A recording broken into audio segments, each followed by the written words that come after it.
నమస్తే. Welcome to VSP Telugu audio novel సార్ కథలు.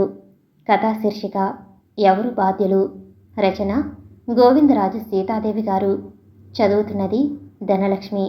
ఇక కథలోకి వెళితే, ఇది కథ కాదు, కల్పన అంతకంటే కాదు, జీవితం. ఒక్కొక్కసారి జీవితం కథ కంటే కల్పన కంటే కూడా చాలా చిత్రంగా ఉంటుంది. అసలు ఈ సృష్టి క్రమమే చాలా చిత్రమైందేమో. ఎక్కడో జన్మించిన మానవుడు ఎక్కడెక్కడో తిరుగుతాడు. అతని జీవిత మార్గంలో ఎందరెందరో ఎదురుపడతారు. కొందరు తొలగి వెళ్ళిపోతారు, కొందరు ఓ క్షణకాలం పాటు ఆగి ముందుకు సాగిపోతారు. చాలా తక్కువ మంది ఎక్కువసేపు ఆగి అతని హృదయ కవాటం నుంచి లోపలకు ఒక్కసారి తొంగి చూసి వెళ్ళిపోతారు. ఇందులోని ఏ ఒక్కరి ప్రవేశం వల్ల అతని జీవితంలో గాలిదుమారం లేవదు, హృదయంలో అగ్నిపర్వతాలు బద్దలు కావు, కళ్ళ నుంచి లావా ప్రవహించదు. కానీ ఊహించిన విధంగా ఏదో ఒకనాడు ఎక్కడో ఒకచోట ఓ వ్యక్తి అతని జీవితంలో తుఫానును వెంట పెట్టుకుని ప్రవేశించి తీరుతుంది. ఒకరిని చూసి ఒకరు ఉలిక్కి పడతారు. ఒకరినొకరు మరోసారి వెనక్కి తిరిగి చూసుకుంటారు. మళ్ళీ మళ్ళీ చూస్తారు. ఒకరినొకరు గుర్తించుకున్నట్లు చిరునవ్వు నవ్వుకుంటారు. అప్పుడు వారికి సృష్టిలోని ప్రతి వస్తువులోనూ ఇంద్రధనుస్సు రంగులే కనిపిస్తాయి. సంఘం, సభ్యత, సంస్కృతి, మర్యాదలు, అంతస్తులు ఇవేవీ వారి మధ్య అడ్డు నిలవలేవు. ఇలా ఎందుకు జరుగుతుందో?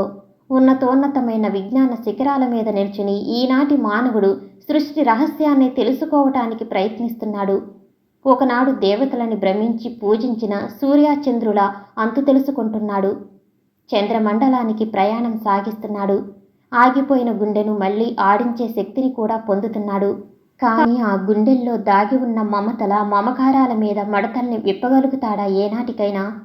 ఒక వ్యక్తి ప్రవేశం మరో వ్యక్తి జీవితంలో గాలి దుమారాన్ని ఎందుకు లేవదీస్తుందో తెలుసుకోగలడా? ఒక వ్యక్తి పాదాల చప్పుడు మరో వ్యక్తి హృదయ తంత్రులను ఎందుకు మీటుతుందో ఏనాటికైనా మానవుడు తెలుసుకోగలడా? తాండవ నది నిండుగా ప్రవహిస్తుంది. అంతకు ముందే వర్షం కురవటం ఆగిపోయిందేమో. వాతావరణంలో చల్లదనం, ప్రశాంతత మిళితమైంది. రకరకాల క్రిమికీటకాలు చిత్ర విచిత్ర ధ్వనులు చేస్తున్నాయి. ఆకాశంలో మేఘాలు కమ్ముతూనే ఉన్నాయి. ఊరికి కొంచెం దూరంగా నదికి 100 గజాలలో ఉన్న నెట్టాడి గుడిసెలలోని దీపపు గుడ్డి వెలుగు ఆ ఇంటి చుట్టూ గోడలకు బదులుగా ఉన్న తడికల రంధ్రాల నుంచి బయటకు రావటానికి ప్రయత్నిస్తుంది. ఆ గుడిసె వాకిలి కొద్దిగా తెరుచుకుంది. ఒక్కసారిగా చల్లగాలి రివ్వున లోపలకు దూసుకువచ్చింది. కోడిగుడ్డులాంతరూ దీపం రెపరెపలాడింది. వెంటనే తడిక మూసి ఆమె యాంత్రికంగా నులక మంచం పట్టి మీద కూర్చుంటూ అతని ముఖంలోకి చూసింది. ఇంకా తెల్లవారటానికి చాలా సమయం ఉంది. భగవంతుడా, ఎలాగైనా ఈ రాత్రి గట్టెక్కించు అంటూ చేతులతో మొక్కింది మనసులోని భగవంతునికి. కుక్కి మంచంలోని ఆ పొడుగాటి అస్థిపంజరంలా ఉన్న ఆకారాన్ని చూస్తే అది ఒకప్పుడు ఆకర్షణీయమైన భారీ విగ్రహమేననిపిస్తుంది. ఆ అస్థిపంజరం కళ్ళు చిన్నగా విప్పుకుంటున్నాయి. నిర్జీవమైన ఆమె గాజు కళ్ళల్లో లీలగా కాంతిరేఖ కదిలింది. అతని పైనుంచి కుడి చేతిని మంచం పట్టి మీద వేసి అతని ముఖం మీదకు వంగి కళ్ళల్లోకి చూసింది. ఎంతో కాలంగా ఆముదపు దీపపు ఒత్తిలా కొడుగొట్టుకుని పోయిన అతని కళ్ళ జ్యోతి ఒక్కసారిగా వెలిగింది.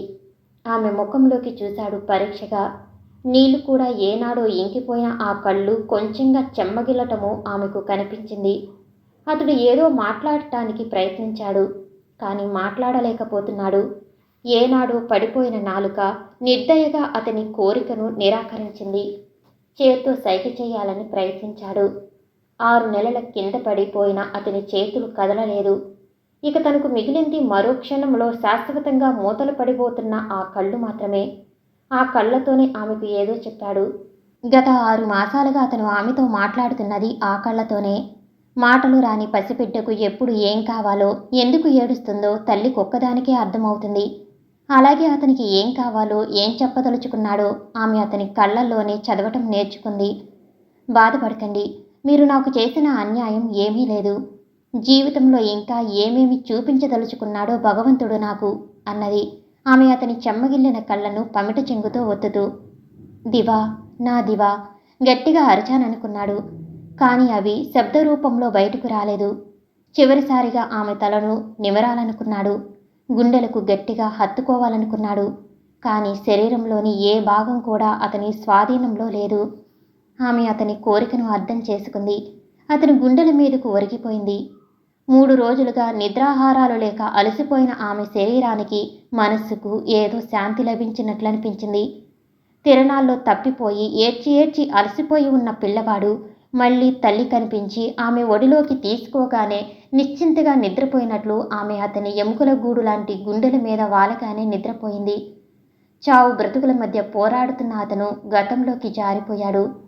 30 సంవత్సరాల క్రితం తను ఆమెను ఈ ఊరు తీసుకుని వచ్చిన రోజు ఇలాగే ఆమె తన గుండెల్లో తలదాచుకుని ఏడ్చి ఏడ్చి నిద్రపోయింది. 30 సంవత్సరాల నాడు 25 నిండని కొండయ్య బ్రతుకు తెరువు వెతుక్కుంటూ బయలుదేరాడు. తూర్పుగోదావరి, విశాఖపట్నం జిల్లాలకు హద్దులను ఏర్పరుస్తూ తాండవ నది ప్రవహిస్తున్నది. వంతెనకు ఏవుల వైపు తుని, ఆవుల వైపు పాయకరావుపేట. చూడ్డానికి తమాషాగా ఉంటుంది. 100 గజాల దూరంలో 2 వేరువేరు జిల్లాలకు సంబంధించిన వేరువేరు గ్రామాలు. పాయకరావుపేట నేత పనికి ప్రసిద్ధికెక్కిన చిన్న పల్లెటూరు. అక్కడ ఎక్కువ మందికి జీవనోపాధి నేత పనిగానే ఉంటుంది. కొండయ్య పాయకరావుపేట దేవంగుల వంశంలో జన్మించినాడు. అతడు జన్మించినప్పుడు ఏ గొప్ప సంఘటన జరగలేదు. కనీసం ఆకాశం నుంచి ఓ చిన్న చుక్కైనా రాలలేదు. కొండయ్య 10 ఏళ్లు నిండకుండానే తల్లిదండ్రులకు దూరమయ్యాడు. మేనమామ దగ్గర పెరిగాడు. అతను నేత పనిలో మంచి ప్రావీణ్యతను సంపాదించాడు. కొండయ్య నేసిన చీరలకు ప్రత్యేకమైన గిరాకీ ఉండేది. 6 అడుగుల ఎత్తు, భారీ విగ్రహం, చామని ఛాయ, కోరమీసం, అందమైన వాడని, బుద్ధిమంతుడని అందరూ చెప్పుకునేవారు. రంగయ్య ఆ ఊళ్ళో కల్లా మోతుబరి వ్యాపారి.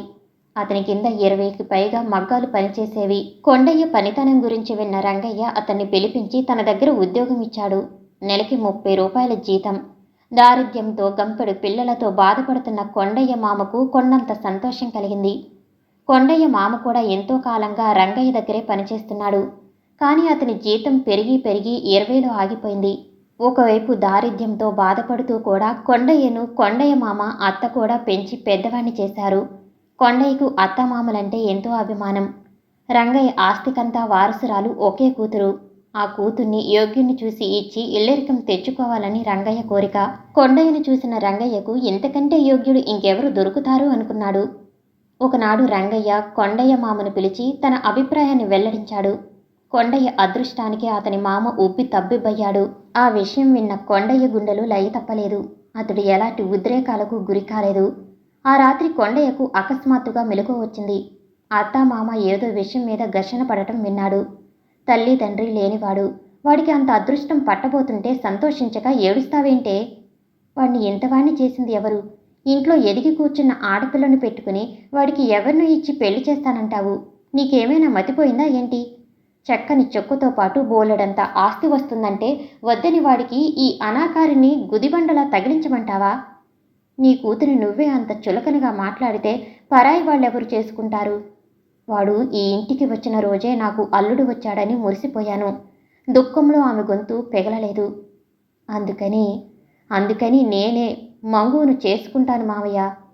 మామ మాటలకు మధ్యలోనే అడ్డుపడుతూ అన్నాడు. అప్పుడే అక్కడికి వచ్చిన కొండయ్య. అత్త మామయ్య ఇద్దరూ ఉలిక్కిపడ్డారు. అత్త ముఖం ఆనందంతో వెలిగిపోయింది. మామ కళ్ళల్లో నీరు తిరిగింది. అతడు కొండయ్యను కౌగిలించుకున్నాడు. కొండయ్య పెళ్లి మంగమ్మతో జరిగిపోయింది. ఊళ్ళో అంతా కొండయ్యను పిచ్చివాడన్నారు. లక్ష్మీదేవిని కాలదన్నినా దరిద్రుడన్నారు కొందరు. పెళ్ళైన మరుసటి నెలలోనే కొండయ్యకు అతని మామకు కూడా ఉద్యోగాలు ఊడాయి. మళ్ళీ ఇంట్లో దరిద్రదేవత ప్రవేశించింది. ఆమె ఎక్కడుంటే అక్కడే శాంతి లోపిస్తుందని వేరే చెప్పనక్కర్లేదు. మానవునికి కనీస అవసరాలు అవి తీరుతున్నంత వరకే ఈ మనస్సులు, మమకారాలు పనిచేస్తాయి. మంగుకి అనాకారితనంతో పాటు నోటి దురుస్తనం కూడా. కొండయ్యకు భార్య అంటే రక్తి ఏనాడు లేకపోగా విరక్తి పెరగసాగింది. కొండయ్య పెళ్లి అయ్యి సంవత్సరం తిరగకుండానే ఆ ఇంట్లో ఇంకో ప్రాణి నాకు నోరుంది అంటూ ఏడుస్తూ ప్రవేశించింది. కొండయ్యకు కొడుకు పుట్టిన సంతోషం ఏమీ కలగలేదు. కొండయ్యకే కాదు, ఆ ఇంట్లో ఎవరికీ ఎలాంటి సంతోషం కలగలేదు.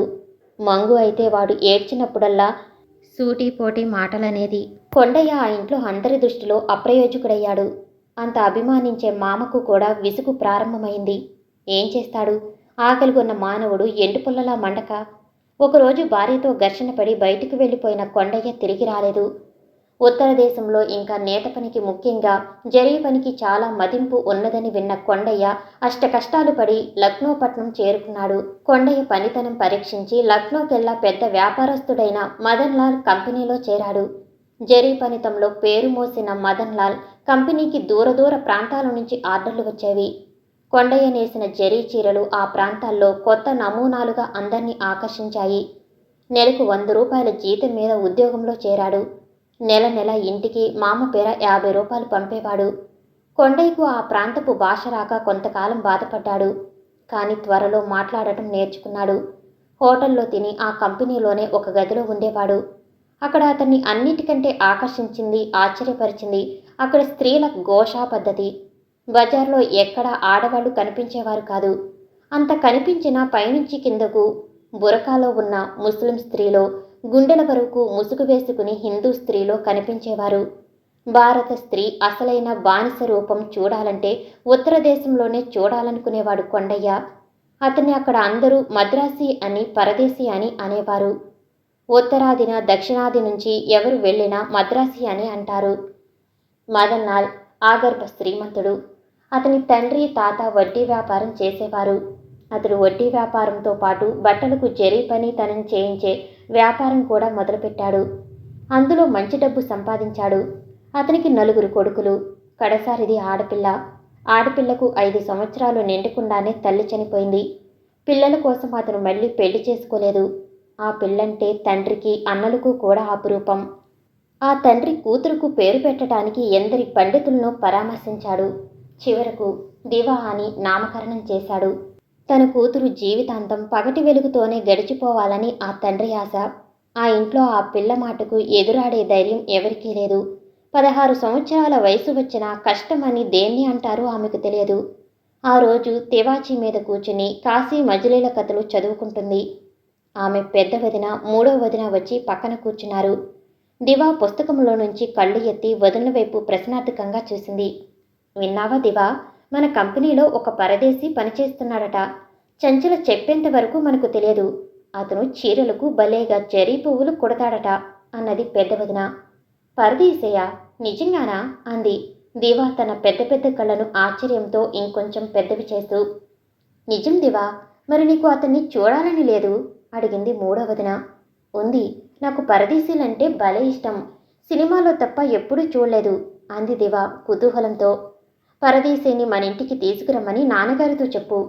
నాన్నగారితోనా? అమ్మో, ఏం, మనం మాత్రం జరీ పువ్వులు కుట్టించుకోవద్దు అంటూ గబుక్కున తల మీదున్న ముసుగును ముఖం మీదకు లాక్కుని లేచింది పెద్ద వదిన.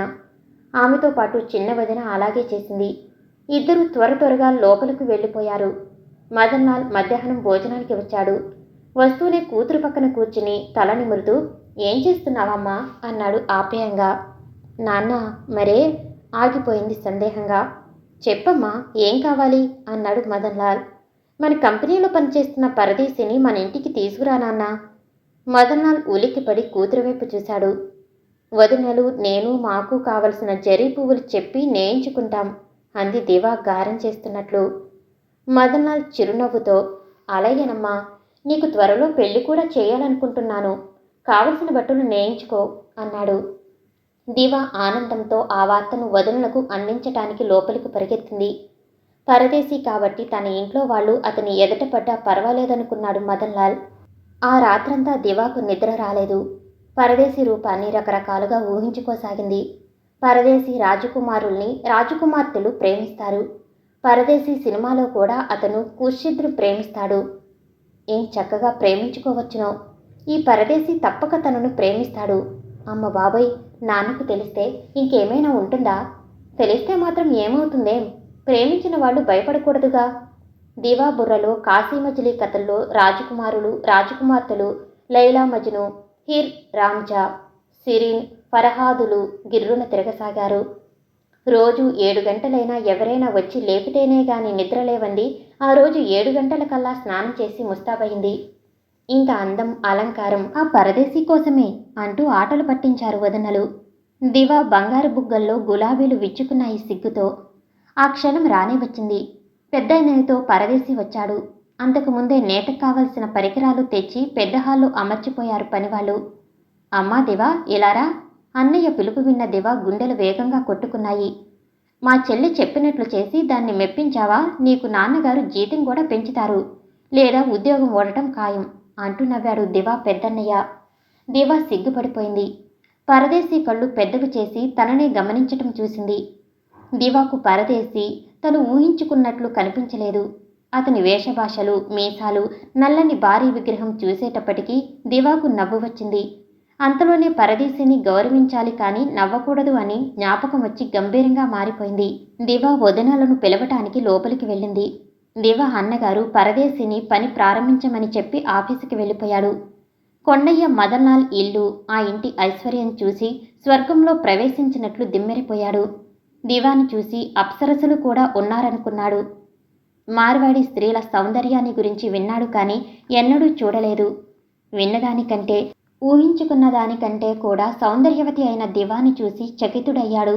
రాత్రంతా తడిసి సూర్యోదపు నీరెండలో విచ్చటానికి సిద్ధంగా ఉన్న ముద్ద మందార మొక్కల్లా ఉంది అనుకున్నాడు. నిజంగా రాజకుమారిలా ఉంది అనుకున్నాడు కొండయ్య మగ్గం దగ్గరికి వెళ్ళి కూర్చుంటూ. ఆమె మళ్ళీ కనిపిస్తే బావుణ్ణు అనిపించింది కొండయ్యకు.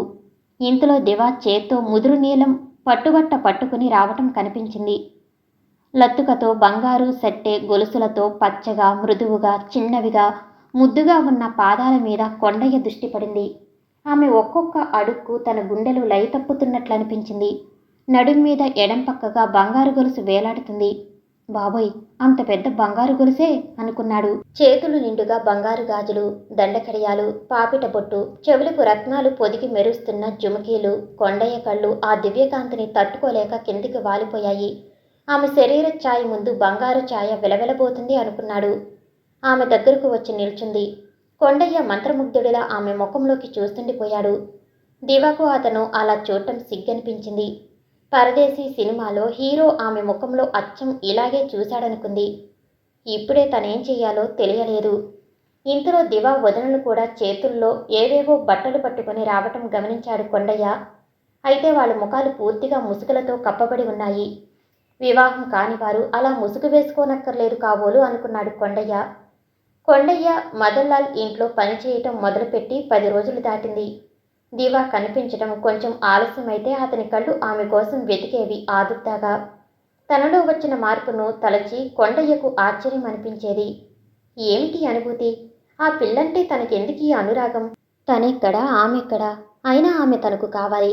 ఆమెను చూసిన క్షణంలోనే ఆమె తనకు చాలా సన్నిహితురాలిలా ఎందుకు కనిపించింది? తను ఎక్కడ పుట్టాడు, ఎక్కడ పెరిగాడు? ఇంత దూరం రావటం, ఇంత గొప్ప ఇంటి బిడ్డను చూడటం, ఆమె అంటే తనకు అనురాగం ఏర్పడటం, ఏమిటిదంతా? తను చందమామను అందుకోవటానికి కలలు కంటున్నాడు. తను అలాంటి ఆలోచనలను మనసులోకి రానివ్వకూడదు. దీనికి భిన్నంగా ఉన్నాయి దివా ఆలోచనలు. దివా హృదయంలో పరదేశీ క్రమంగా ప్రవేశించాడు. దానికి కారణం కేవలం అతను పరదేశీ కావటం.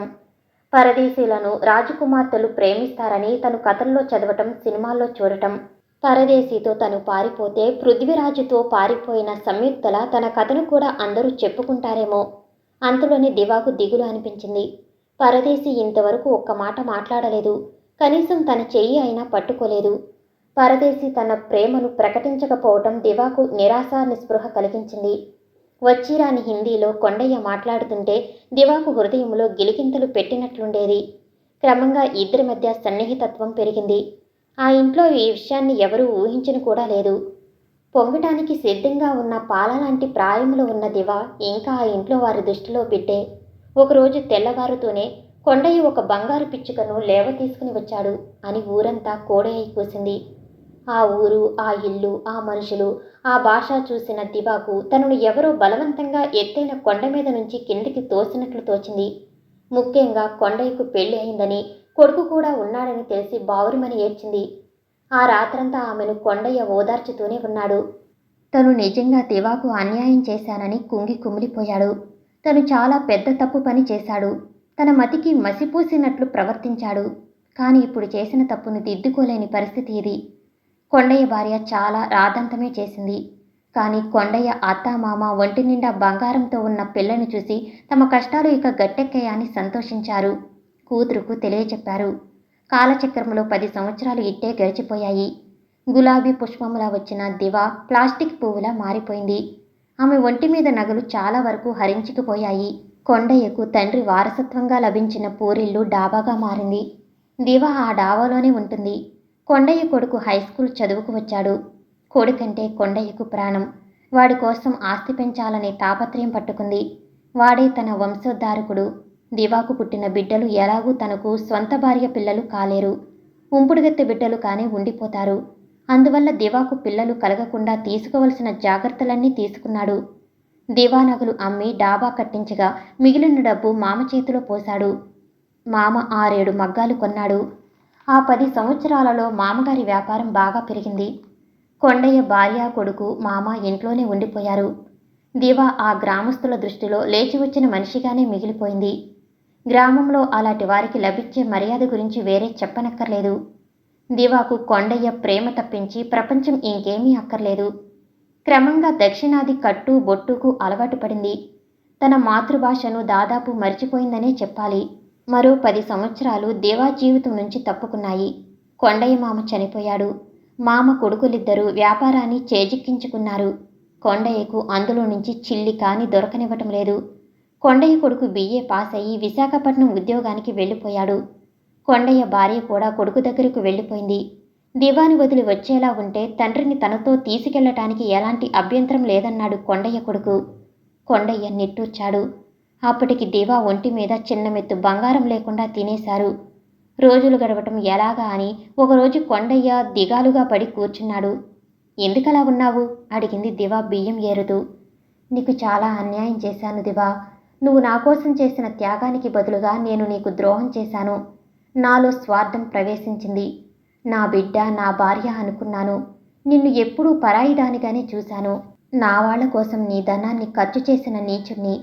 నీ భవిష్యత్తు ఏమవుతుందా అని ఏనాడూ ఆలోచించలేదు. ఒకవేళ నీ కంటే ముందు నేను...